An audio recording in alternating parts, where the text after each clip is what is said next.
Could the undisputed king of modern Formula One voluntarily step off the throne? Picture the lights going out in Melbourne, 2026, with no number one car on the grid. No day-glow orange in the grandstands. No Verstappen radio barks, beamed to millions. It sounds like an April Fool's prank. Yet senior paddock figures say the four-time champion is considering exactly that. One deliberately orchestrated year away, not for injury or burnout, but for raw strategic gain. He wouldn't be the first superstar to pause mid-career. Michael Jordan tried baseball. Nico Rosberg quit days after lifting the 2016 trophy. But Verstappen's timing on the brink of a wholesale technical overhaul could reshape driver markets forever. The rumour sprouted the moment Red Bull's aura of invincibility cracked. For seasons, the RB machines looked welded to the front row. Then the 2025 update cycle hit. Wind tunnel numbers went sideways.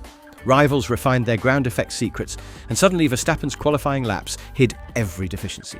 Strip him from the cockpit, and Milton Keynes looks alarmingly ordinary, fourth quickest by GPS overlays. That vulnerability meets 2026's revolution head-on.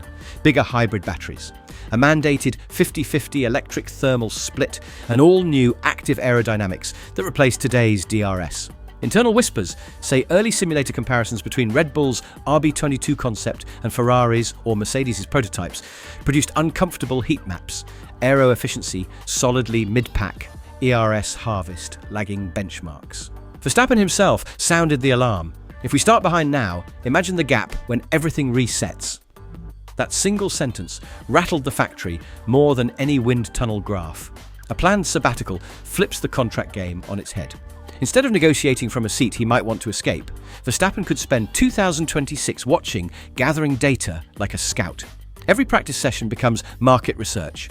Who mastered MGU-K deployment? Who fumbled? By that year's summer break, he could summon any team principal, dictate engineer lineups, insist on simulator specs, even choose a teammate, and sign at numbers that smash every record.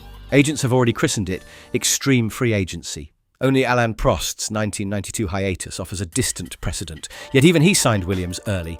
Verstappen would wait until race results, not CFD projections, reveal the genuine pace setters. Mercedes feels the tremor first. Toto Wolff still serenades George Russell's form and fast-tracks teenage prodigy Kimi Antonelli, yet Brackley's spreadsheet shows a vacancy alongside Russell for 2027. Lewis Hamilton's sensational jump to Ferrari opened the gap, and while the Briton is contracted in red until at least end 2026 with an option for 2027, nothing stops Mercedes positioning themselves now. The engine division is already trial running a revised split-turbo concept, said to deliver double-digit efficiency gains. Marry that to Verstappen's trademark energy deployment, and Wolff sees a turnkey title charge. Meanwhile, Aston Martin lurks with a war chest the size of a small nation.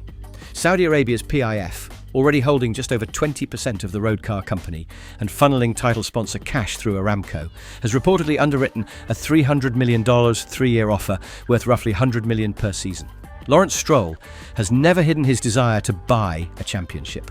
Pairing Adrian Newey's fresh design bureau, reportedly £30 to £33 million per year, with Verstappen would be the masterstroke. Ferrari is the sports cathedral, and its bells are ringing. Hamilton's arrival lit Maranello ablaze. But if the seven-time champion bows out after 2026, or the team wants a younger spearhead, Verstappen in red becomes marketing gold. Engine chief Enrico Gualtieri calls their 2026 prototype the most ambitious internal combustion design since the V10 era. Its compact hot V architecture tailored to aggressive front-end bite. The Dutchman claims he only wants the fastest car, yet even pragmatists feel history's pull when they walk past Schumacher's trophies. Early wins at Imola or Monza would launch a Tifosi love affair for the ages. Red Bull counters on two fronts, legal and emotional.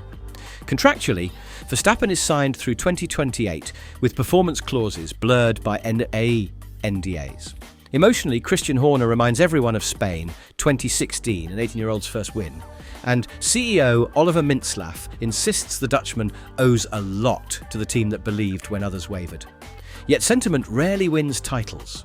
Red Bull Powertrains races to finish its first in-house V6 ERS unit. Paddock gossip ranges from already matching Mercedes dyno numbers to overweight and overheating. If the pessimists are right, loyalty could melt faster than an overheated soft tyre. Helmut Marko, blunt as ever, told Austrian TV, "If Max leaves, Formula One loses its compass." Even he knows compasses follow magnetic pull, not nostalgia. Stepping away is far from risk-free. Formula One devours absent heroes. Prost skipped 92 and returned champion, but only after trench war politics. Raikkonen's rally adventure left him fun yet inconsistent. Verstappen would likely chase adrenaline elsewhere. Le Mans hypercars, a Daytona 24 cameo, maybe a Dakar truck like Dutch legend Jan de Rooij, but nothing mirrors an F1 qualifying lap. Meanwhile, fresh faces rise. Antonelli's F2 poise, Oliver Behrman's stand-in heroics, perhaps a revived Lando Norris in an upgraded McLaren. Sponsors too grow twitchy. Liberty Media remembers the ratings dip when Schumacher retired. The domino pattern is breathtaking. Team press officers craft 2 driver announcement drafts, one with Verstappen, one without. Broadcasters bake a Verstappen variable into rights fees. Even tyre bidders planning for 2028 cost their proposals, with or without the Dutch audience surge. Audi Sauber, Alpine, Alpine and McLaren quietly recalibrate aero budgets, praying a regulation change miracle vaults them into contention before Verstappen makes his call. One well-timed surprise win in 2026 could drag the 4-time champion toward an unexpected garage. Does Max Verstappen truly shelve his helmet for 12 months, surveying the sport from a Monaco balcony? Or will competitive fire, unfinished business, and the lure of a home-brewed Red Bull Ford engine keep him fighting through 2026 and beyond? Until contract option deadlines click past next spring, every pit lane handshake will be dissected. Did Max linger outside the Mercedes motorhome? Did he praise Ferrari's diffuser? The smallest gesture morphs into headline fuel. Perhaps that is the genius of the gambit. By threatening absence, Verstappen already commands the narrative. Scarcity breeds aura. Few athletes possess it. Fewer still wield it so knowingly. When the decision lands, expect shockwaves measurable in share prices, social metrics, and, most importantly, lap times. Somewhere in a wind tunnel, an engineer is shaving milliseconds, dreaming the same dream. Build the car that brings Max Verstappen back and wins. Until then, buckle up. The most dramatic lap Max may ever drive could be the one he takes away from the circuit. Whatever happens, the 2026 season won't just crown a champion. It will reveal whether power truly lies with teams or with the singular talents they chase. So what do you think? Will Max really step away and flip Formula One upside down? Or is this all just smoke and mirrors? Let me know what you think down in the comments. I read every single one. And if you enjoyed this deep dive, make sure you smash that like button and subscribe for more big F1 stories, rumours and behind the scenes drama. Thanks for hanging out with me, and I'll catch you in the next one.